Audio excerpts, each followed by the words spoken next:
Oh man, War of the Tribes by Gabriel George Soros Sorrell. Jesus Christ, man. What a campaign.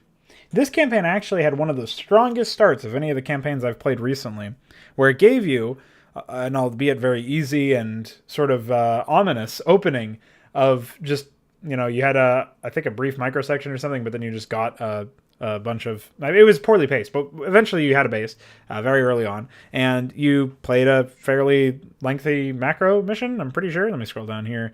Yes, the video was about 26 minutes long, so I assume maybe 23, 24 of the, or yeah, probably like 23 minutes of that was the macro, so that's an okay opener. I mean, typically I would prefer it to be longer than that, and for reasons, not just it being grindy, but I just want to talk about that because that's a good opener. Return to Shikuris is not good. Okay, good is a strong word. It's an okay opener. It's serviceable. It does the job of opening it up and letting you play against AI controlled enemies.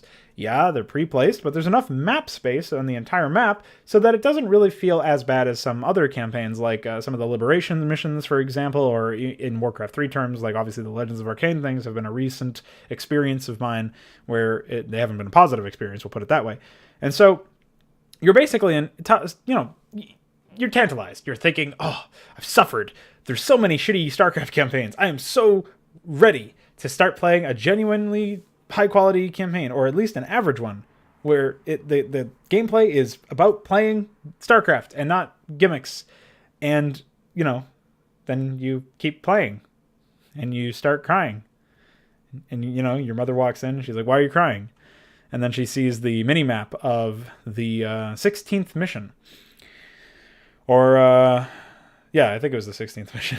Or no, it was the 15th mission, sorry. The 15th mission, and she cries with you. So, I did actually have to cheat through one of these missions, I think. Maybe there was more than that, but it was the Ire mission. It was the 15th mission that I just mentioned. And that mission, I think, deserves special mention for being fucked. Although I did accidentally mute my microphone in, I think, the 9th mission, Shadows of War. Everybody thought that was deliberate, which is pretty hilarious. If it had been deliberate, it would have been even funnier than anything else that I've ever done in my entire life, at least with regards to this campaign. So I guess I just ruined it by telling you that it was an accident. But I think War of the Tribe suffers from a lot of problems when it comes to all of these missions that are macro but still sickening. And Shadows of War, I guess, that 9th mission is about that's the one where I'm surrounded. I'm playing as Terrans, even though I'm Protoss, and I'm surrounded by a bunch of locations that spawn Zerg. And then after you get annihilated by the Zerg long enough in a set pattern, so it's basically just, what's the term? Like a trial and error situation. After enough of that, you're in a position where you are basically required to slog through 2 enemy bases with Protoss top, appearing in the top left, and then there's your target on the bottom right. And I mean, I just recalled a bunch of tanks and stuff, but still, it seems very strange that would be your approach, no? So basically, I'm of the opinion here that if you are making a map, you don't want to waste the player's time. That's a pretty simple opinion. It's not easy to never waste the player's time, but I mean, I think that it's easy to decide that you're never going to waste the player's time, which is the key distinction. And then by deciding that, you open up the opportunity for you as a developer to say, does this feel like a waste of time? Cut it, or improve it, or whatever. Make it not waste the player's time. And so then you start to look at that. And okay, we'll talk about we will talk about the 15th mission Ire, but let's talk about Into the Labyrinth, which is a micro mission that's basically only serves to exposit you a bunch of stupid shit where you finally meet Tassadar in the fucking void. That mission wastes the player's time. There was not a moment in that mission, be it the briefing or the in-game stuff, that was worthwhile at all. I mean, at this point, everybody's checked out of the story anyways because it's so silly. But even if we weren't checked out of the story, the gameplay itself is offering us nothing. We're fighting, just renamed Protoss units. And I know Blizzard recently did that in StarCraft 2 co-op, but come on, that is so lazy.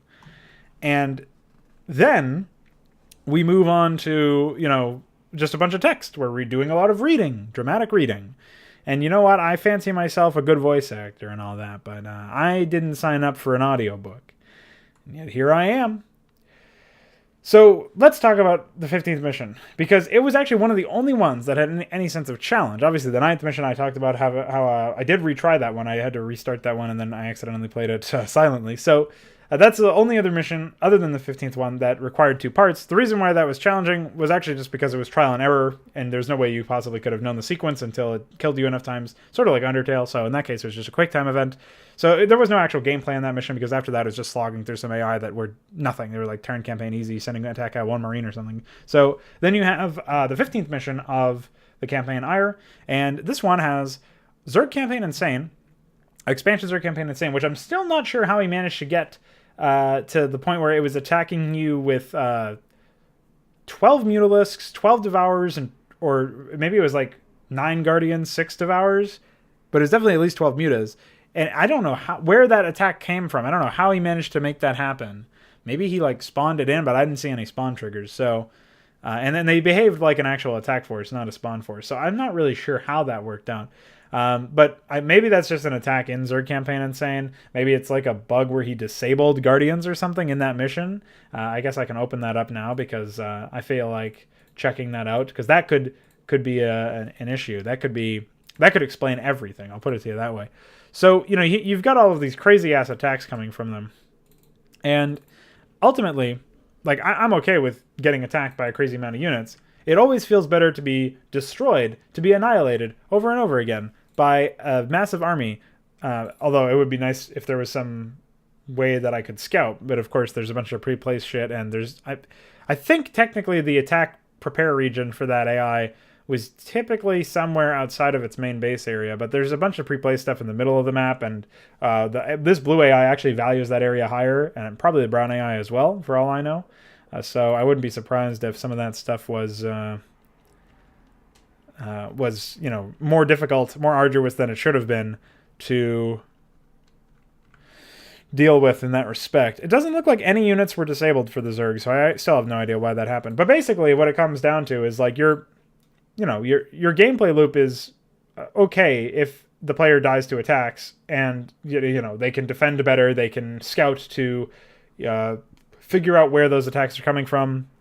Hopefully, there's some element of randomness where the experience isn't 100% reproducible, but also some elements of like a pattern, so that the player is never completely incapable of finding the enemy. Especially on a big map like this with lots of open corridors, you're in a position where if you try, as you might, to scout around, you could still miss them because they could prepare in a strange region somewhere. Whereas in maps that I make and maps that associates of mine have made, using Attack 2 to manually select where the AI prepares and targets their attacks, you at least have some understanding of like where the AI is targeting, and maybe there's like 1 of 3 potential areas that they could go to, or even more than that. But at the very least, you know, maybe there's some element of that that's randomly selected, but even a randomly selected assortment of those still has only a finite amount of possibilities, whereas if you're purely randomly selecting them, it becomes a little bit more difficult to, you know, draw attention to. It's a little bit more difficult to scout out, and you basically have to scout out in their main or something to just see what the composition of their attacks are and like where their units are massing, like what direction they're going into.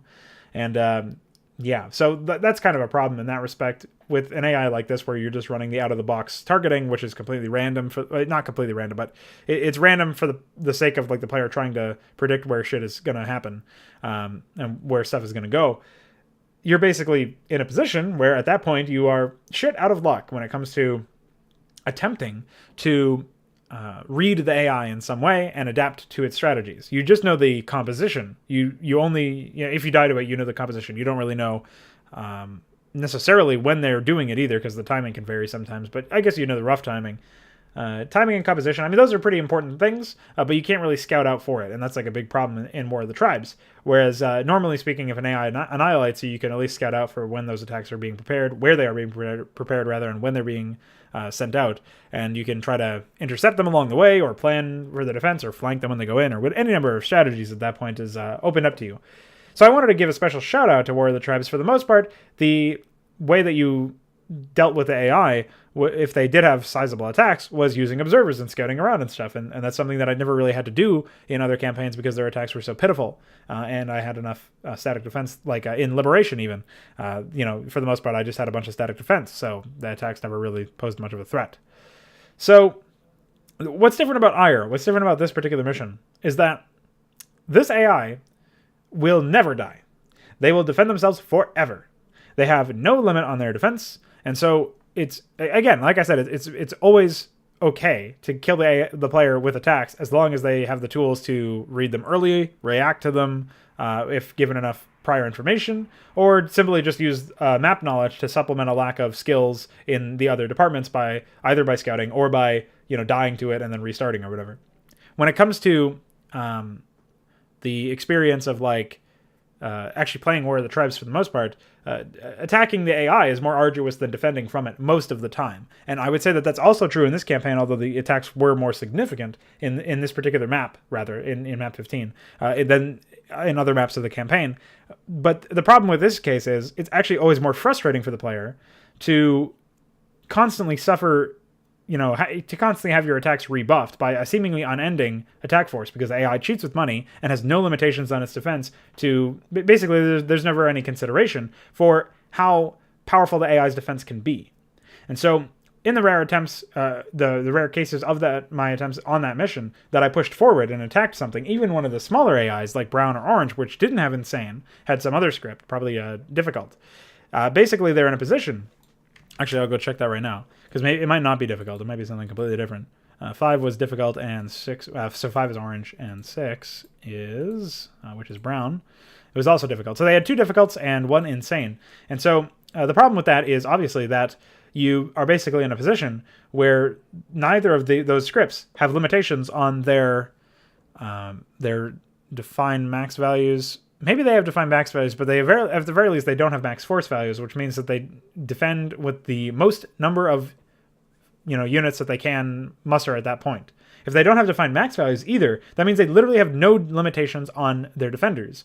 And that means that they can have a fully blown, 100 attack force somewhere, and then they have 100 units just pre-placed because there's a lot of pre-placed shit that get requisitioned for defense. And so now you're dealing with 200 supply of, combined attack defense, or you could even worse, they could be using all 200 of their supply, besides obviously workers, which they have 6 pre-placed ones, so it's not much.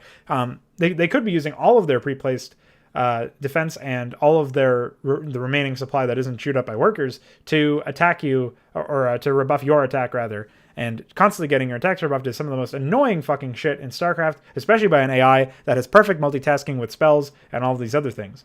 And they're more so limited by the tactical usage of them, where they'll ensnare one zealot or something sometimes. But, for the most part, it's just insane to try to deal with them. And so that's where I think War of the Tribes really suffers, is that, especially in this particular mission of Ire, attacking AI is always more frustrating than being attacked by them. And I think part of it is natural. It's just a natural part of the game to, say, oh, they beat my defense force, but maybe I can defend better. Whereas when it comes to AI, you're dealing with something that multitasks way better than you, so you can't always attack them better.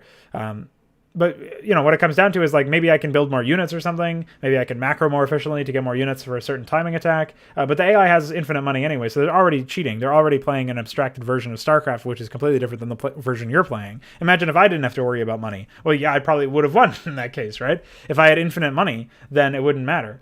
Whereas the AI has infinite money, and they cheat with that regard, so of course they're going to have a significant advantage over me in something that they already cheat when it comes to multitasking or whatever. So that's where it gets really, really squirrely. That's where it gets to the point where you are really not playing StarCraft anymore, and that's my main problem, my big problem with all of these campaigns, but especially this 15th mission of War of the Tribes. So I wanted to give make special note of that particular mission, as it is a bit of a microcosm of War of the Tribes' issues. There are also a significant amount of micro missions in this campaign, maybe not more so than other campaigns in terms of a ratio, but because this campaign way overstayed its welcome at 17 fucking maps with 4 cutscenes, or 16 playable missions and 5 cutscenes, because there was an intro. Yeah, it was not looking good, because I was checked out by the 9th mission basically, or the I guess the 9th mission really was a shitty mission, but yeah, sickening. So I just wanted to talk about that. Oh, maybe it is 17 playable missions. How many maps are in here? 22, and there's 5 cutscenes. So yeah, 17. That's pretty sick. So you have that. You have that to chew on. Talking about the whole AI cheating and the abstractions, and then you also have the fact of the matter that obviously this campaign had no custom voice acting, so reading it was really annoying. The story was absolutely batshit insane after a while. You had fucking McDonald's. You had these absurd portraits that were awful. You had really, really terrible custom unit responses for Danamoth. And, you know, the list goes on. But I really feel like this campaign, you could have cut half of it, most of the micro missions. You could have made it so that the AI actually behaved, you know, more aggressively and less defensively to make the gameplay feel way better. And then you would have like a pretty okay campaign on your hands. Obviously, the story would need a complete rewrite, but I think you would have an okay campaign at your hands at that point. It just sucks that this campaign opened with so many false hopes and then annihilated you immediately afterwards. So that's all I have to say about War of the Tribes. It's a pretty short review, but I feel like the main thing to learn from this is like basically, I guess it reaffirms the position of attacking an AI that defends incessantly being way more annoying than being annihilated by an AI that is more aggressive than you may expect, and trying your best to improve after that. You know what I mean? Like to figure out ways that there were defects in there, because at least then once the AI's units are on the field and against you, you know, that is never really going to change. The composition is not going to vary too much. The timing is not going to vary too much. And, you know, you can learn some patterns there. Whereas you're never going to be able to really give a shit about the patterns of defense. They're always going to be abstracted because the AI never has to worry about money in this case. And so, like, even if you were making AI that was dependent on having infinite resources or, you know, significantly large amount of resources that it would take forever to try to deal with when it comes down to, well, Insane has give money in its AI script, so it would never run out of money. But the other ones, you know, they would eventually run out of money and eventually stop doing it. So you could probably just sit there for like 5 hours waiting for brown and orange to run out of money and then not have to worry about them at all and just, you know, destroy blue alone. But it would take you fucking years, man. It would take you so long. And at that point, it's just not worth your time because this campaign doesn't engage with you at that point, you know? So, yeah. Aside from reaffirming design philosophies that we already agreed upon, I don't really know if this campaign is valuable for any educational purpose. So hopefully the videos at least were entertaining to you. And at the end of the day, we just look at the War of the Tribes as an unfortunate experience for us Americans. So that's it.